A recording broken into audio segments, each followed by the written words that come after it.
Welcome back to this week's ARTFX Tutorial Tuesday, in which I teach you how to make electronic music with Ableton Live. I highly recommend watching this video in 1080p, so you got a clear view of what I'm doing. Last week, I talked to you about creating a fat chord melody, and today I want to talk about what I did in the past week to improve this track by using the techniques already explained, and how to create a pitch bending riser by using Rob Pappen's Predator. So, let's get started.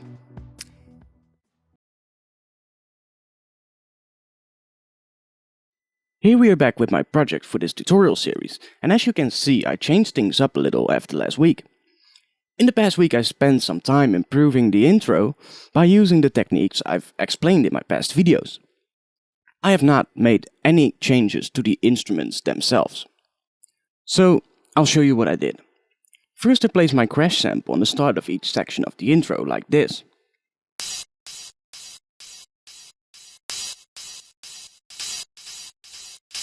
Now, because of the fat chords I added last week, the main melody I created in one of the first videos felt a little out of place, so I changed the notes up a little and now they match the chord melody from last week.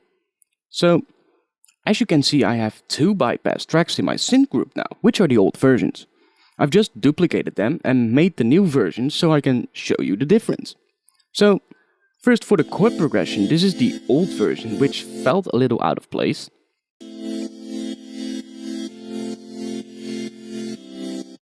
And this is the new version I created, which works well with the fat chord melody from last week.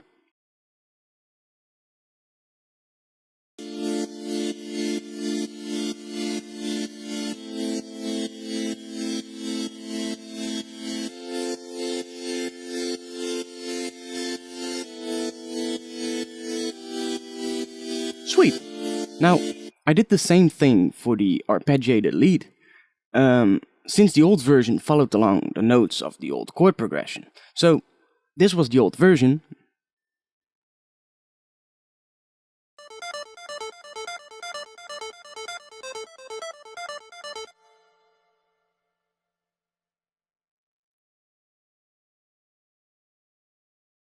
And this is the new version.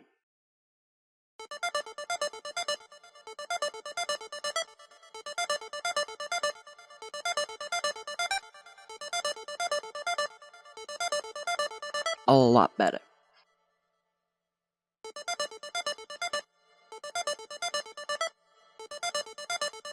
Now, as you can hear, I also sent this new version to the delay return track, so it sounded a little less dry.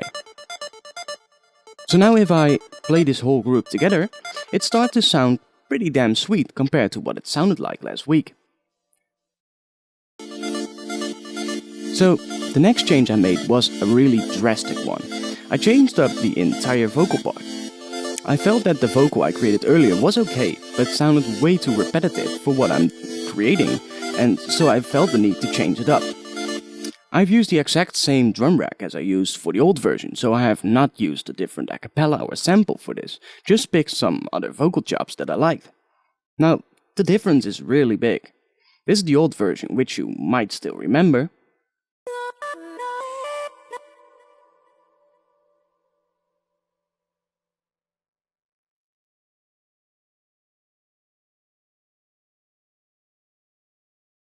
And this is the new version.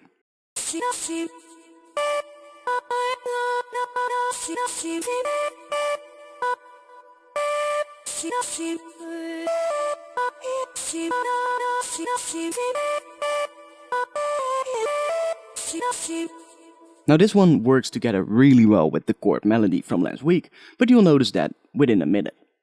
So for now I'll just play the track so you can hear everything in action.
Okay, so let's start creating our rising synth.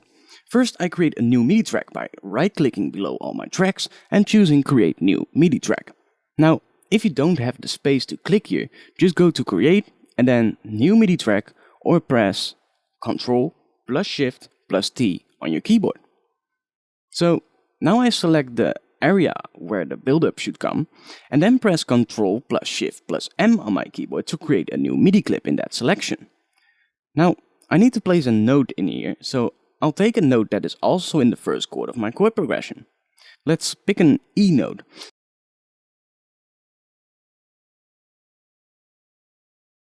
So I open up my MIDI clip and draw in an E note all the way to the end. Now, I also want this to come up in pitch, so I'll show you how to add a pitch bend. At the bottom of our MIDI clip, you can find this little button with the letter E on it. That E stands for envelope. And here I can create an envelope for almost every parameter in this track. So now I click this pitch bend button and select the full area of the MIDI clip. Now I click and drag the envelope line down, and finally I drag this point all the way up to create this ramped envelope. So let's add Predator to this track. Predator is a VST synth by Rob Papen. I'll put the link to the product page in the description box below. Now, any synth will work, but I like to show as many different synths as possible, just to show it doesn't matter which one you decide to learn inside out. You can create rises with any synth out there, believe me. So, now by default, it sounds like this, which is not what I want, so I go to this file menu inside Predator and choose Default Preset. I now have a blank preset to start from, which is just a plain sine wave. So let's first change the amount of the pitch bend so it rises a bit more drastically. I put the negative pitch to 12.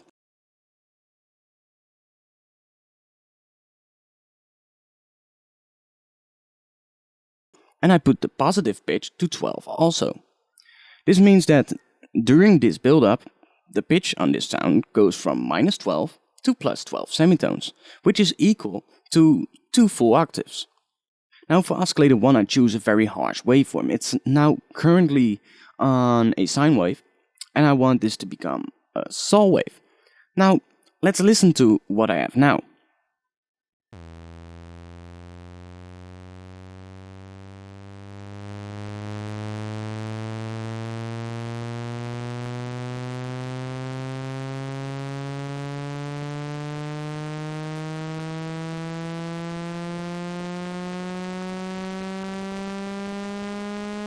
Okay, so it sounds very nice already, but another cool thing to do is to let it rise faster during the second part of the build-up. I can do this by setting the positive pitch value to 24 and leaving the negative pitch value at 12. Now it rises 36 semitones in total, which equals 3 full octaves, but it only rises 1 octave during the first half of the build-up and then rises 2 octaves during the second half of the build-up.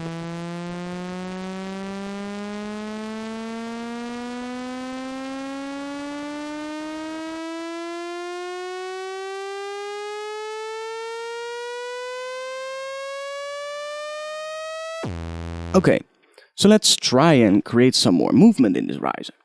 Let's turn the symmetry knob and see what happens. So this sounds pretty cool if I modulate it with an LFO, I think. So let's set up LFO 1 to modulate the symmetry of oscillator 1. First I changed the waveform of oscillator 1 to the res 1 waveform. This waveform sounds a bit more hollow, and if you turn the symmetry knob you can hear the sort of form and sound come out, which is what I like. So now down here on the LFO 1 destination, I select oscillator 1 symmetry, and then I drag the amount up all the way.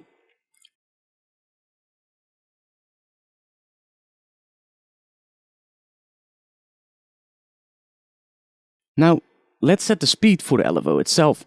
First I press the sync button, so the actual speed syncs to the project tempo, and then I choose a very slow rate, something about 4:1. This means it takes 4 bars for the LFO to reach its starting point again.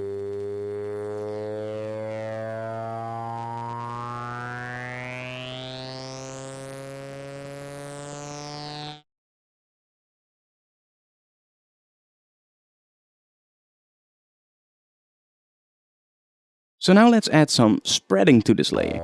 This is somewhat like detuning two voices from each other, and thus it also introduced some more movement in the sound.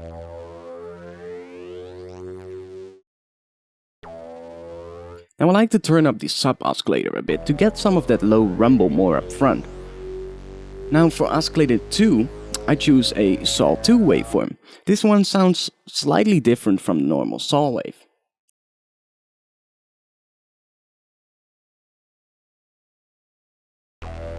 Let's turn the symmetry all the way up, and let's also raise the volume of oscillator 2 slightly, so it becomes the foreground layer in this sound. So now it's time to fatten this up by using multiple voices. At the moment this synth is playing only one voice, and if I play a second note, you'll hear both notes. Now if I set the unison mode to mono or legato, I can only play one note at a time. And if I would play another note, it stops the previous note. Now, in unison mode, it creates additional voices, and thus it will sound louder. But if we now detune these voices from each other, it starts to modulate a bit more. Now, you can choose from 3 unison modes, and the number stands for the amount of voices. So 6 voices sounds fatter than 2 voices. Now for LFO 2, I wanted to control the main pitch so I can introduce another type of movement during the second part of the build-up. Let's sync the speed and set it to something fast, about 1/16 will do for now. Let's set the destination of LFO 2 to global main pitch, so it controls the pitch from both oscillators in the synth. Now, for the amount it gets a little tricky. Here below you can see the actual setting of the dial you're turning. Let's set this to a small amount for now, about 12 semitones. Note, to be more precise, I'm holding down Shift while turning a knob. Now, I kinda like this pitchy LFO effect, but I want this to come up gradually during the second half of the build-up. So, how to do this? Well, I'll tell you. First, I set the LFO 2 destination value back to 0 by double-clicking the knob. Then I group Predator in an instrument rack by pressing Ctrl+G on my keyboard with Predator selected.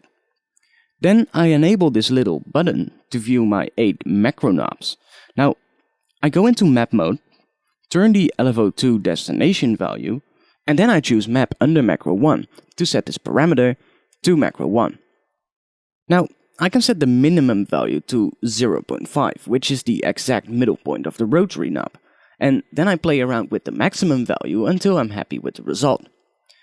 To hear how the maximum value sounds, just turn the macro knob all the way up, and then change the maximum value.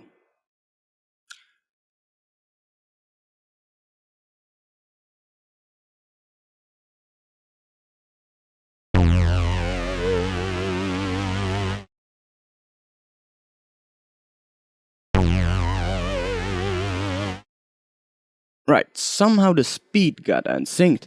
Let's set this to an even faster modulation. First I sync it, and then I set it to 1/30 second.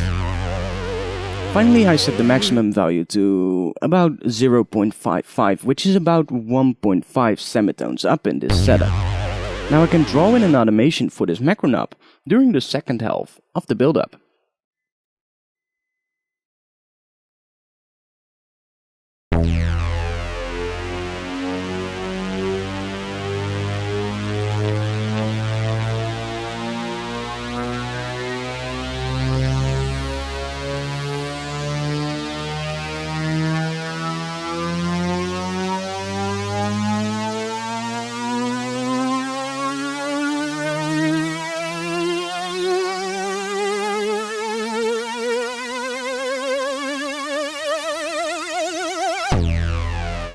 So, now I can close map mode and unsolo this track to hear how it sounds in context with the rest of the track.